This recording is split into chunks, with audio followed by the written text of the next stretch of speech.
So guys, the assignment, the activity on mercantilism. We had 8 questions. Yeah. The first question is something very important, and I need that you focus in the authors. Yeah. I need that you focus in the contribution of these scholars to mercantilism.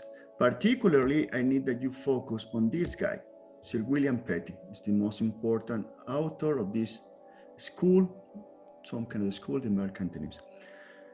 Then, in question 3, I need that you pay particular attention to this one, yeah, the relevance of gold and why sometimes mercantilism were called bullionist.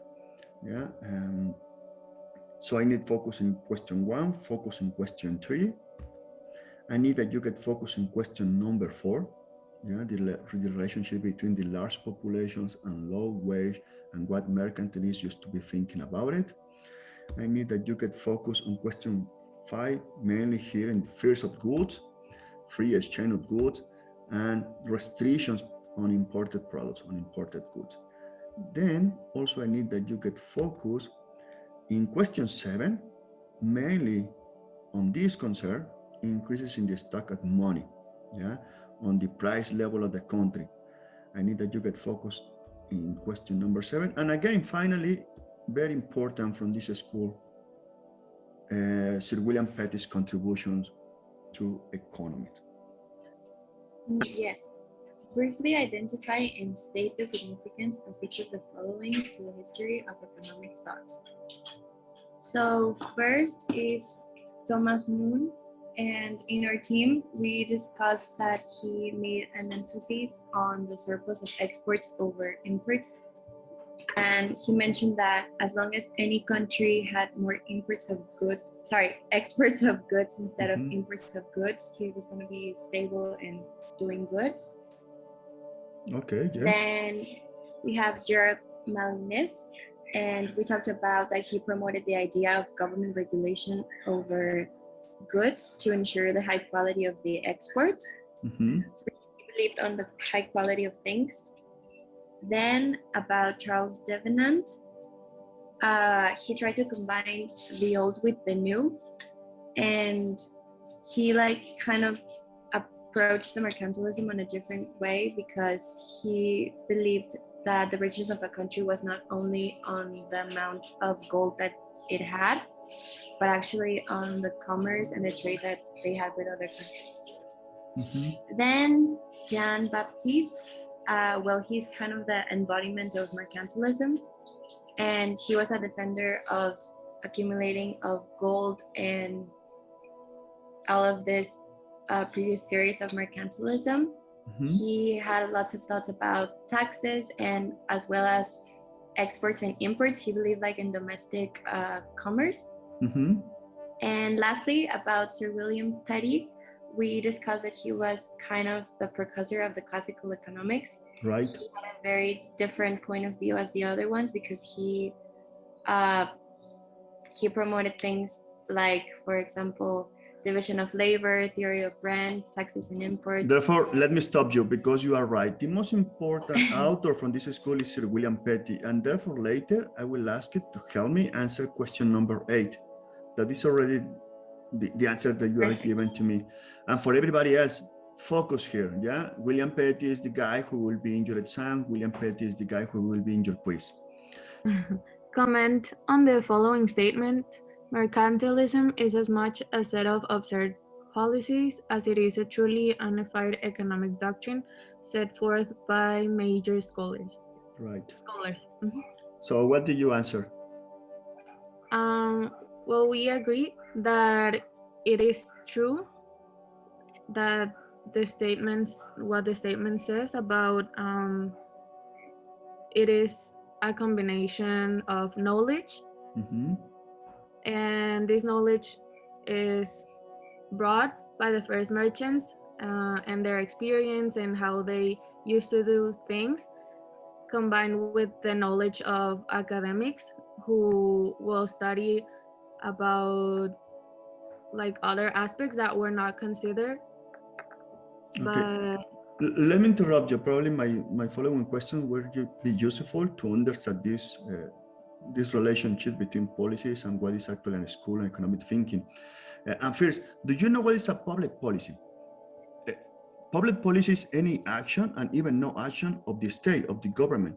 Yeah, you have policies also in your company, but when we here talking about observed policies, that means the actions by the government, by the state at that moment, at that years. And the policy, what is that? Well, something that we'll mention later. Yeah, it's very important that you are importing more than you are exporting. Yeah.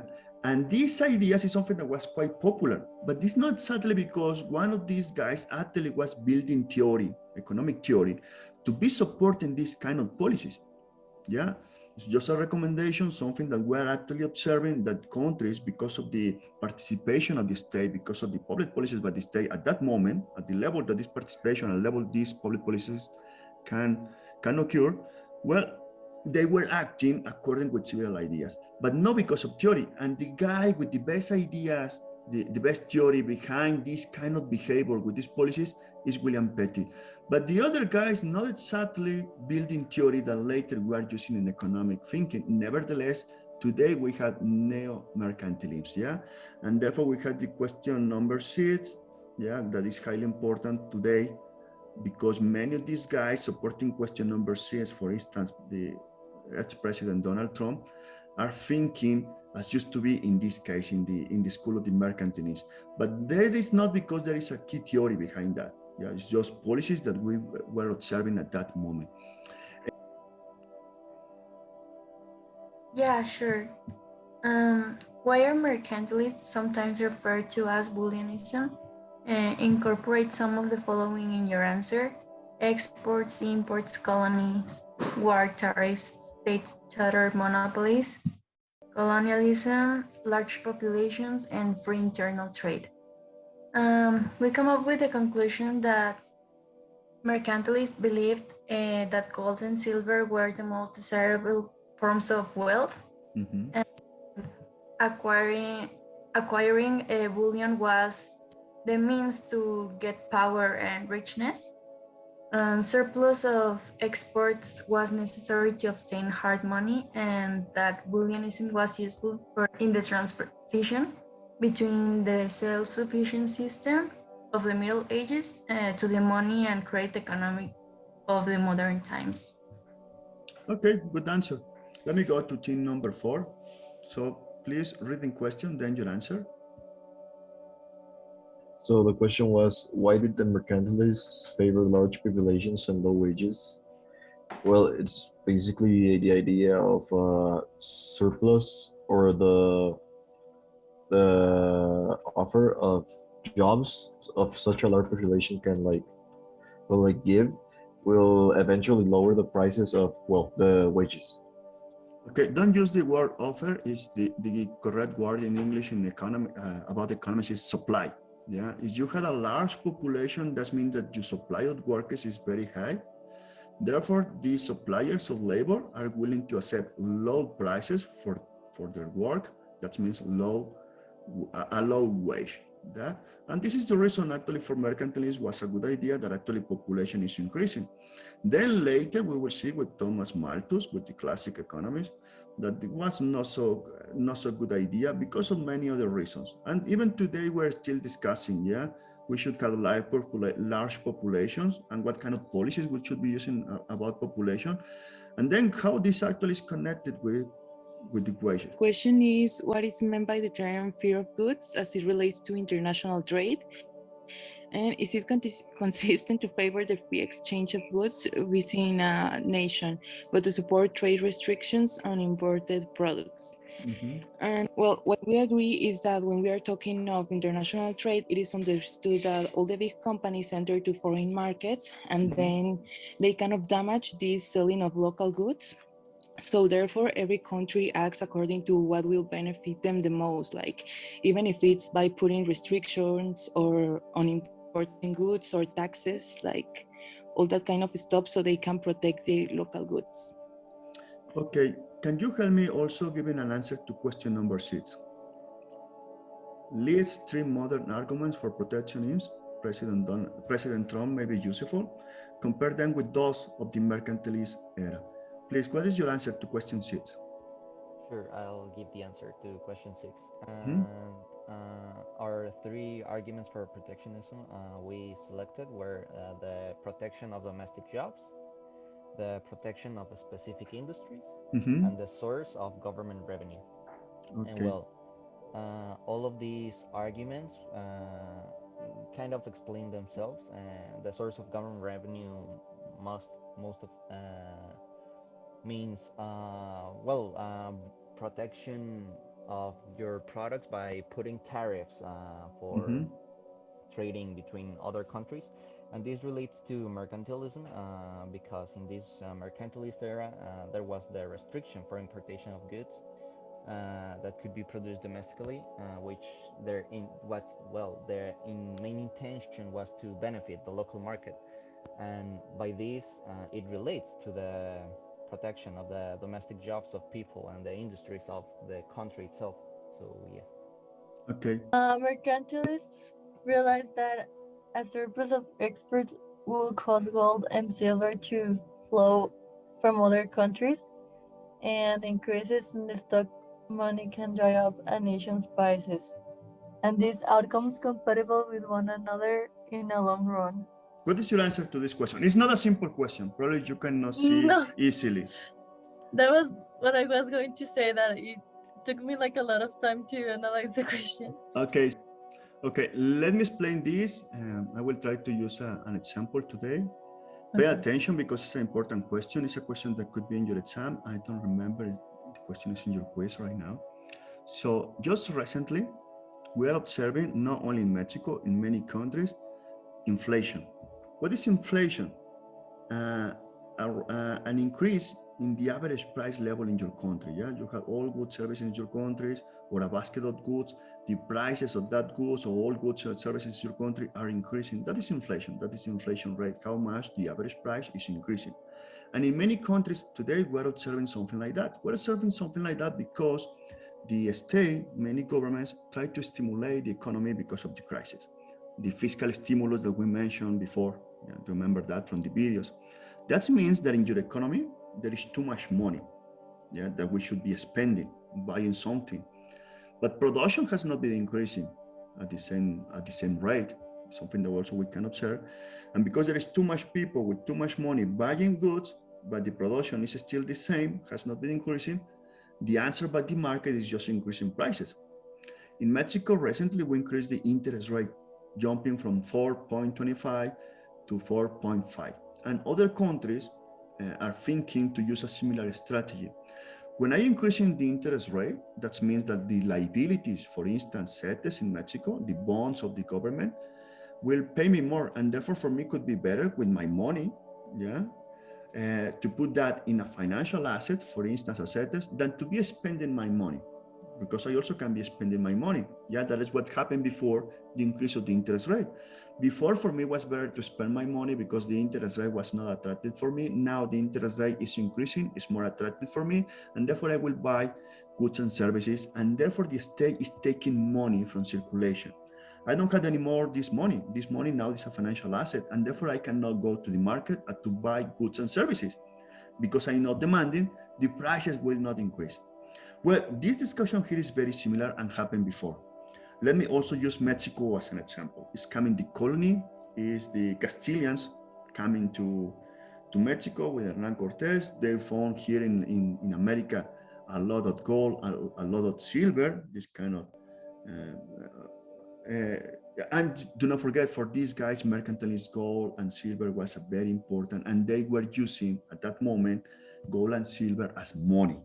Yeah, that is the money, and it's still quite important. Yeah, even today, gold and silver, mainly gold, is very important. And at that moment, gold and silver was used as money. Then the Castilians arrived to Mexico, to America. They found gold. They took this gold and they come back to Spain. Yeah. That means that the amount of money in Spain was increasing, yeah, because all this gold and all this silver that Castilians found in America was not there in Spain. and just suddenly it's arriving too much gold and too much silver, and it's very nice because we are with these ideas by the mercantilists. But at the same time, that means that you are increasing the amount of money in your economy. That means that you are increasing the stock of money in your economy.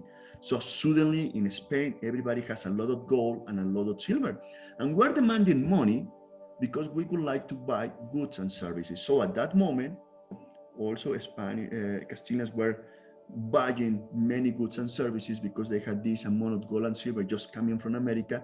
And the answer by the market in Spain was to increase prices. Why? Because actually we are not producing more goods and services.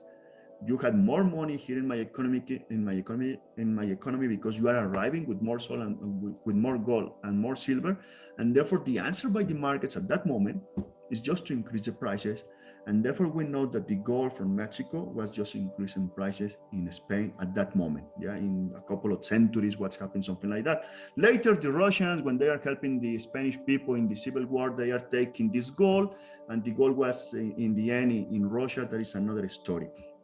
Here, what is telling me this is, yes, we are supporting the export sector, right? It's very important. We are exporting more than we are importing. When we are exporting, so in exchange, we are getting gold and silver. Very nice, because gold and silver represents the wealth of the nations, according with these ideas at that moment.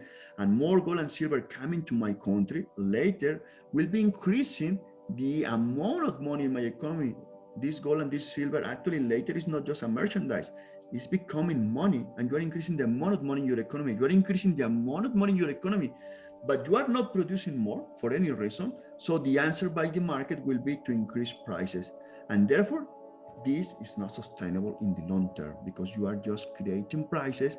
If with this additional gold and silver coming from exports or from your colonies, is just creating inflation. About William Petty, why William Petty is the most important? He was the one that started thinking more of a classical economic ideas he was bringing. He also went ahead of some ideas that Adam Smith talked about.